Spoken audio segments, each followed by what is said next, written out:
Monday video and also a Memorial Day video. If you don't know what Memorial Day is, today we mourn those who have fought for this country and have given up their lives. Hopefully everyone today has a nice day, barbecuing, do whatever you want. And if you have somebody that has lost their life fighting for this country, remember them and happy Memorial Day. We're going to talk some defense. Let's jump into this.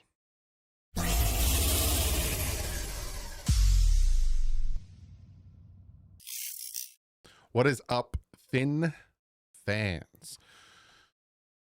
Anthony Weaver. I don't know why I was like, Anthony Weaver had his presser back on the 21st, which was last Wednesday. Tomorrow they start OTAs. And he said something in his presser that I thought was very, very interesting. It's kind of the last thing he talked about.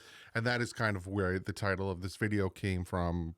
I don't know what I named it yet. Maybe Anthony Weaver wants more turnovers, or the 2024 Miami Dolphin defense is going to cause more turnovers. I don't know what I named it. But the question was this that was asked to him.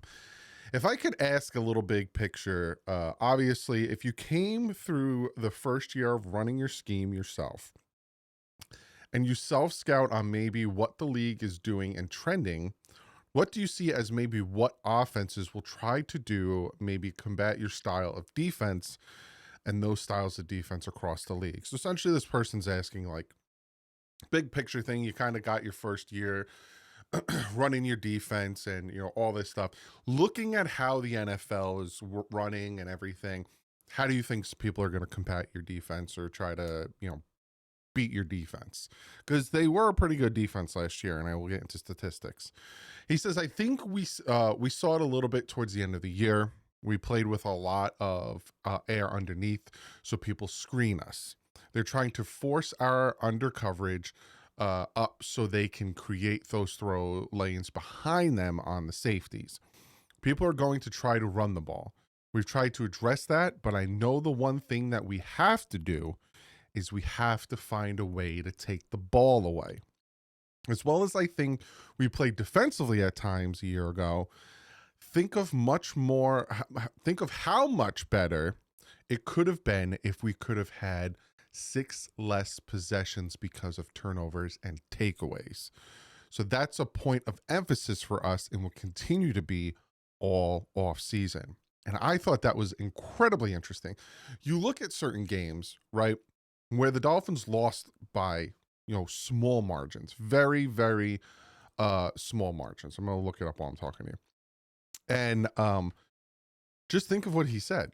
A couple less possessions here and there.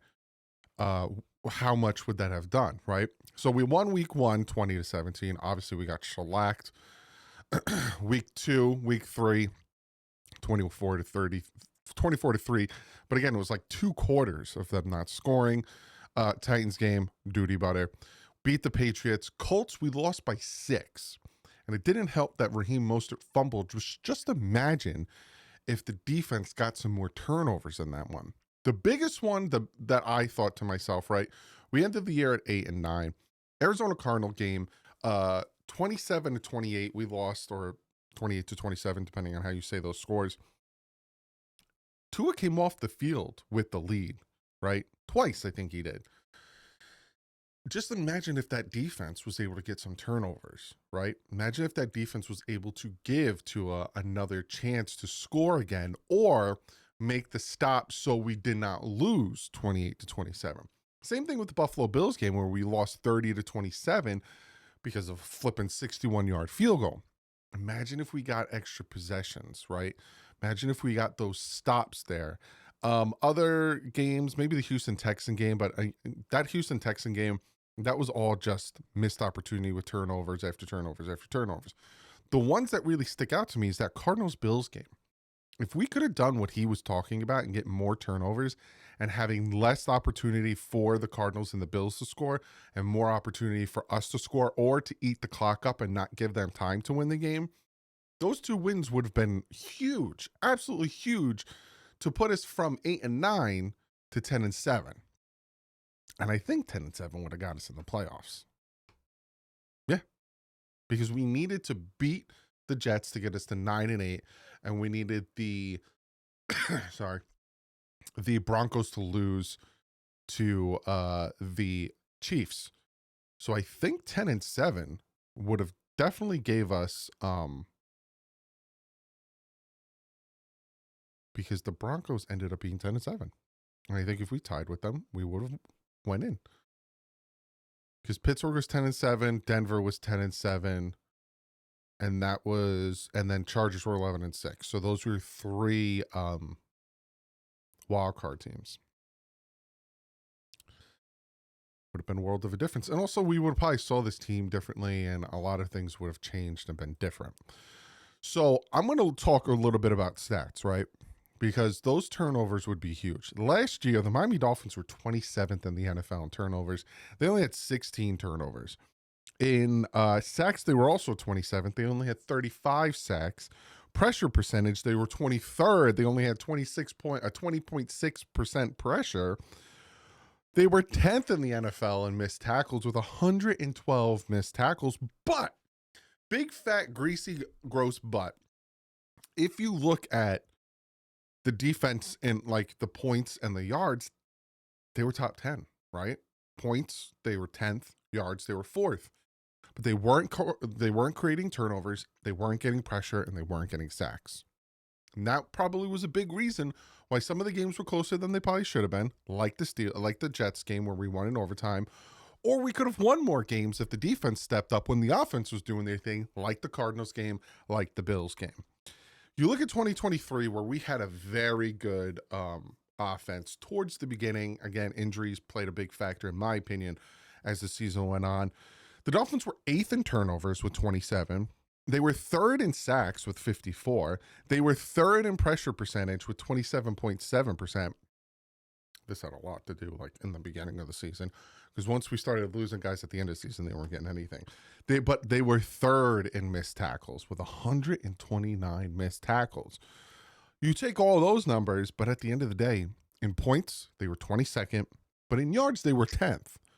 So, they were stopping the yardage, but they weren't stopping the points. But you see the big difference, right? You get the turnovers, you get the sacks, you get the turnover on downs and all that stuff. Then all of a sudden your offense is 2nd in points and 1st in yards because they get more opportunities to move the ball and do what they need to on offense. Whereas you look at last year, there's a lot of, I'm not going to really correlate that much to it, because last year there was a lot, and I'm talking a lot, that went into the offense stumbling all over the place. But 27th in turnovers, 27th in sacks, and 23rd in pressure percentage.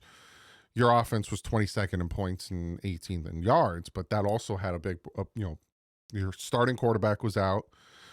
At some points, Tyreek Hill was out. Jalen Waddle was out at some points, if I remember correctly.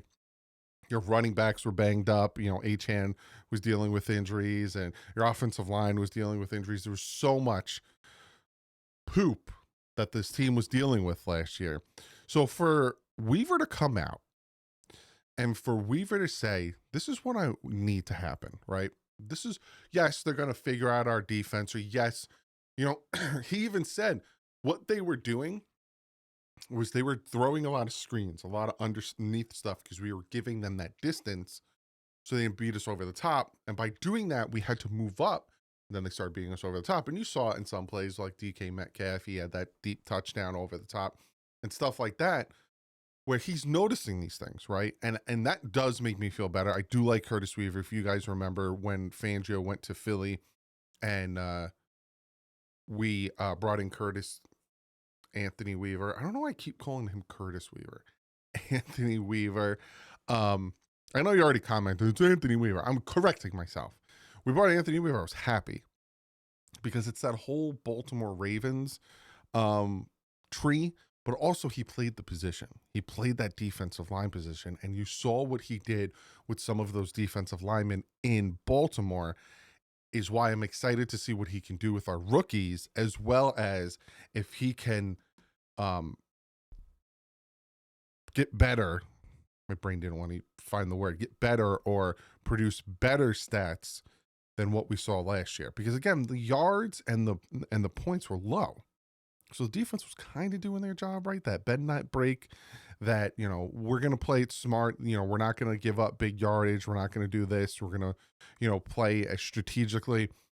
Now you got your guys back, hopefully, in Chubb and Phillips, and then you add in, Chop, and then you got Sealer in there. Then you got Grant, the rookie, and then, maybe there's that nice combination. It looks like the Dolphin defense is really, and he even said it in the presser, that if you have a defensive line that can stop the run, but also can get after the quarterback, your secondary won't have to be left on an island so much. And we saw that a lot last year because, again, we weren't getting any pressure and we weren't getting any sacks. So a lot of times these corners, you know what route someone's running. As the corner, you're like, oh, he's about to run a post, and you could see the post developing. Once that route's over and we still don't go get pressure on that quarterback, and it's like 4 seconds later, that route deteriorates, and all of a sudden you as a corner are trying to figure out where is he going to go next. And a lot of that happened in the end zone, if you notice. A lot of times, the quarterback would get out of the pocket, and all of a sudden the play would fall apart, and then the receiver would just run and get open somehow. If we can get the pressure up, if we can get the sacks up, if we can get the turnovers up, add that to the points and the yards, I think this defense can be very good, and it will help your secondary. Now, don't get me wrong. I still want to add corners because it still makes, I'm very uneasy. I feel bad. My uneasiness has switched because they did go out and get Noah. So I'm went from uneasy about the offensive line, which I will always be uneasy about the offensive line because I don't like the depth at all. But now it's the secondary, right? Jalen Ramsey's technically still in the building, but he's not a Dolphin. Like, just that's how you have to see it from now on. What are they going to get from him? What could they get from him? We'll find out probably Monday or Tuesday. Again, that's when the first and the second are, if they do trade him. But the secondary is worrying me. So if we can get the defensive line up and we can force these quarterbacks to make throws quicker than they need to and force mistakes and have our young secondary or whoever they add make interceptions and all that stuff, then this could really help us. And again, if the offensive line can stay somewhat healthy, because again, it's the NFL, so no one stays healthy 100%. You never know what this team can do, but we'll see. Comment below. What is your thoughts on what Anthony Weaver had to say? It's late. I just put my desk together and I'm making a video. The grind never stops. Let me know what you think about what Anthony Weaver has to say. Do you think the defense will be better than it was last year? Are you worried as the secondary as much as I am? And I will see you tomorrow for day 1 of OTAs. But like usual, stay classy. FN's up.